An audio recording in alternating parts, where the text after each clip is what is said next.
so I can miss. Yes, sir. I'll flash. Why can't Wednesday's test be our final test? Why can't Wednesday test be our final test? No, no, no, no. You should see the final review, guys. I'm going to give you. It's really all. It will take you literally 2 hours for the calc. Final review is going to be Friday of next week. Yeah. I have a sheet and I will record it for you. No problem. Okay, go ahead, guys. Number one, hazardous location. For hazardous location, guys, please understand the following. Class 1, Class 2, and Class 3, Div 1, Div 2. The difference between the 3 classes and the divisions. Cool? The classes and the divisions, and also the groups. Group A through D goes with Class 1. E, F, and G go with Class 2. So understand the groups, the divisions, and the classes. Cool? The difference between them and which group.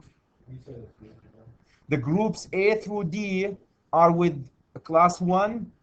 E, F, and G are Class 2.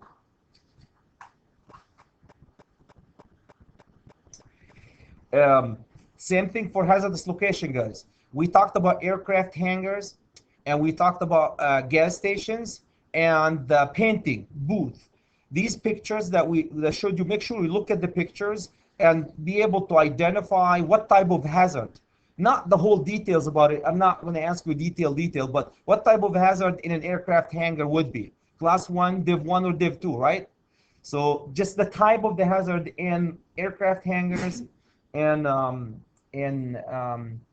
dispensing pumps, which is gas stations, and the painting booths.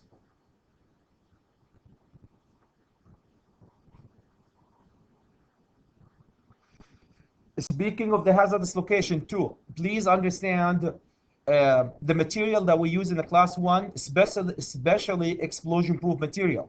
Explosion-proof material, what do they mean and where do we use them? We use them in Class 1, Div 1, right?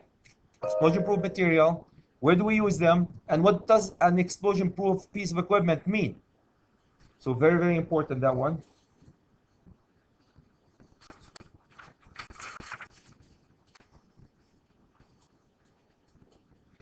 Also in the hazardous location, there's a lot of stuff about hazardous, guys. Seals. Where do we need the seal?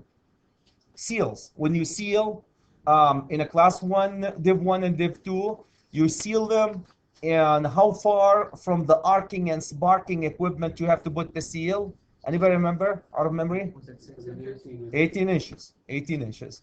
And if you exit to a non-classified area within 10 feet, you have to seal within 10 feet. Picture, I think, has 18 inches. 18 inches. So within 18 inches from arcing and sparking equipment, you have to seal. The 10 foot, so if this is hazardous location and I need to put a conduit outside non-hazardous location, within 10 feet of exiting, you have to put a seal. Please understand the dust ignition proof equipment. That's Class 2 location. Dust ignition proof equipment, what do they mean for living? Dust ignition proof equipment.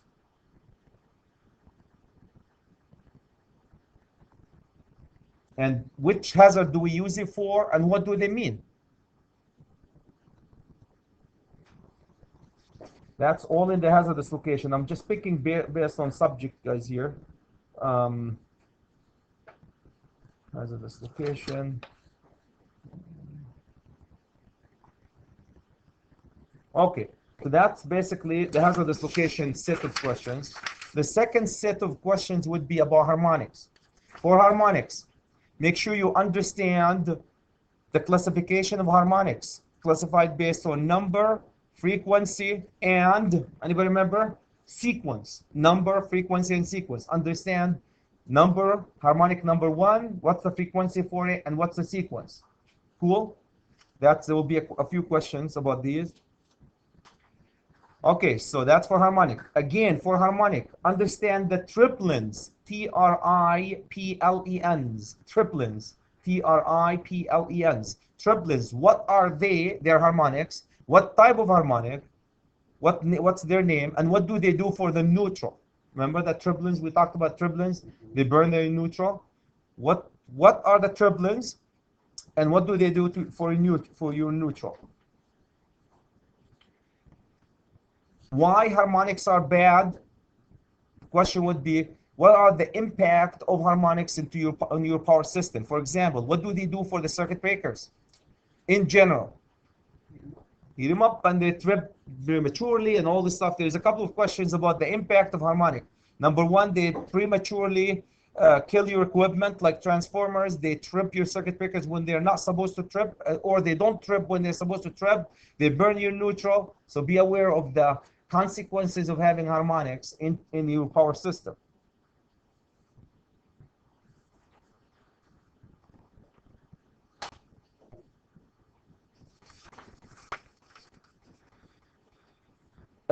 Please understand, related to harmonics, there will be a question about you have two meters. You have 2 meters related to harmonics. One is RMS, true RMS, and one is average.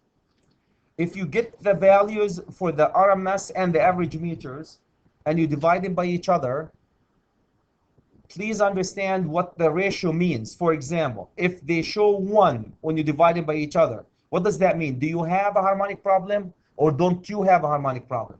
So please understand, again, you have a meter, 2 meters, 1 RMS, 2 RMS, 1 average, and you take the readings of these 2 meters, divide them by each other. What does that fraction mean to you? If it's 0.5, do you have harmonics? Or if it's 1, do you have a harmonics? So don't you have harmonics? Understand that ratio.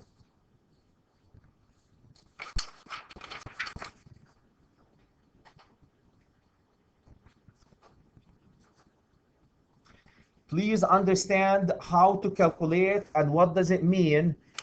THDF. It's THDF, total harmonic distortion factor. What does it mean, and how do you calculate it? Total harmonic distortion factor, THDF. What does it mean, and how do you calculate it? What does it mean, and how do you calculate it?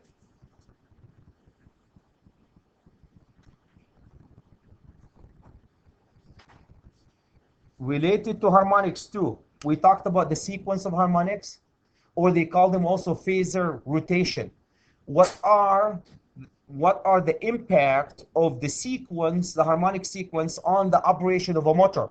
First, remember how if they're positive, what does a positive sequence harmonic do to a motor?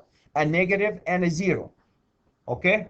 What are the impact of the sequence on the operation of a motor in terms of, by the way, speed or slowing them down, or have no effect? Everybody got that one? That's very important too.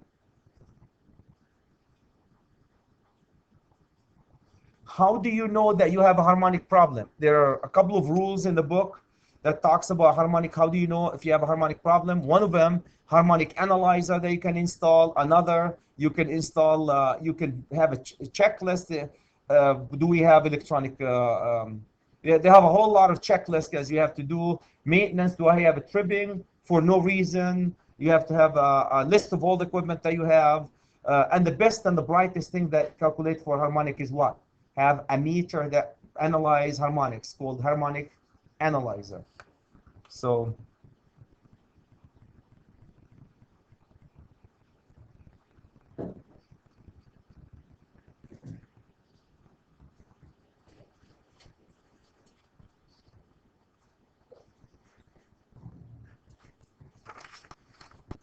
okay, that's about it in terms of the harmonics. Talked about tripling. And what are harmonics? That's a question always. What are they? Why do we call them harmonics? Remember the definition for these? Okay, so that's for harmonics. I forgot one thing also, guys, about the hazard dislocation. Please understand what intrinsically safe system is. What is an intrinsically safe system is? That's all what we need. Okay, so we finished the harmonics. We finished things that you need to know about hazard dislocation and harmonics. The second one that we guys have is PLCs. Remember, we had the two chapters about PLCs and fiber optics. There's a few questions about the chapter PLCs and fiber optics. Fiber optics, the construction of a fiber optic cable. There's a picture, a nice picture that tells you what's the construction of a fiber optics cable, right? What are the construction of fiber optics cable? So make sure you know the construction of fiber optics cable. In PLCs, what are the major component of a PLC? When you have a PLC system, there are inputs, outputs, and the CPU, right? What are the parts, the major part of a PLC system? The major part of a PLC system. I can give you the inputs, outputs, and the CPU. Power supply, thank you. What are PLCs? And we mean by PLCs here programmable logic controllers. What are they? What do they do for living? What are they and what do they do for living? PLCs.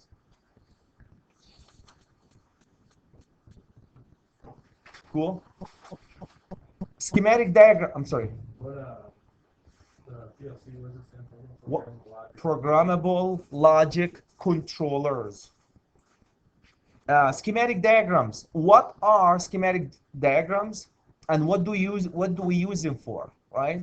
That's also the PLC programming. Schematic diagrams. What are they, and what do we use them for?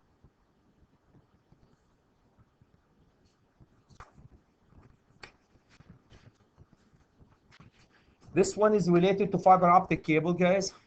For fiber optic cables, the light goes through the cable, right? We transmit data as or signals as a light. What's the concept related to the light? Refraction, basically. What is refraction as it relates to the light in a fiber optic cable? What is refraction as it relates to the light in a fiber optic cable? Refraction.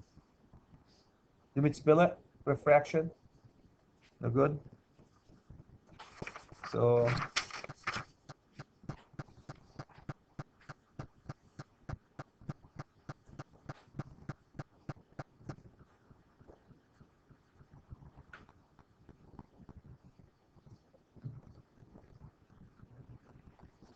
we talked, guys, about the fiber optics.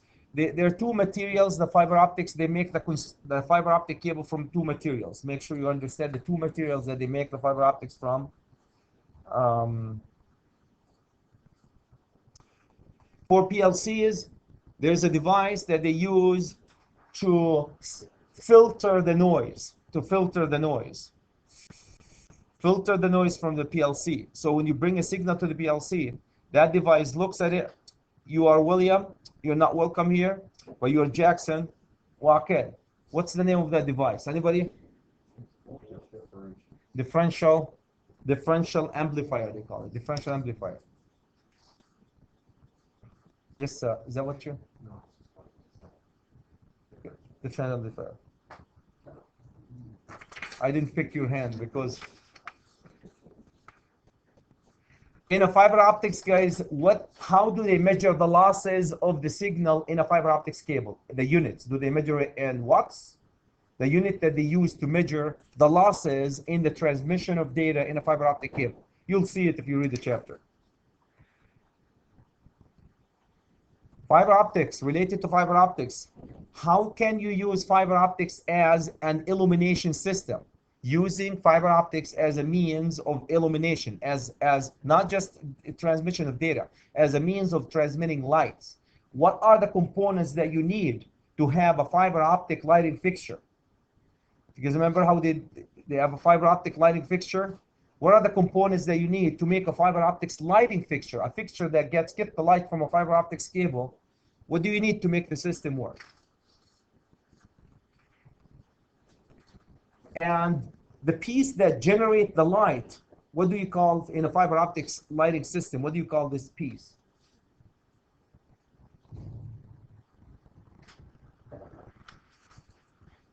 Related to the fiber optics, guys, there is the transceivers. The transceivers. What are they, and what are they? What's a transceiver, and how do they make them? What type do they make? Diodes? Use diodes to make the transceivers.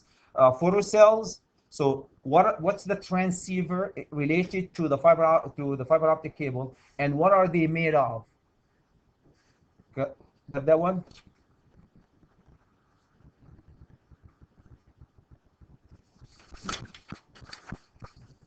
gentlemen, if you pay attention to these, you got your A. Any question? That's it. Yes, sir. It's 16 through 20. Chapter 16 through 20. Basically, two chapters PLC is one fiber optics, one has a dislocation, and the other one is harmonics. Really nice chapters.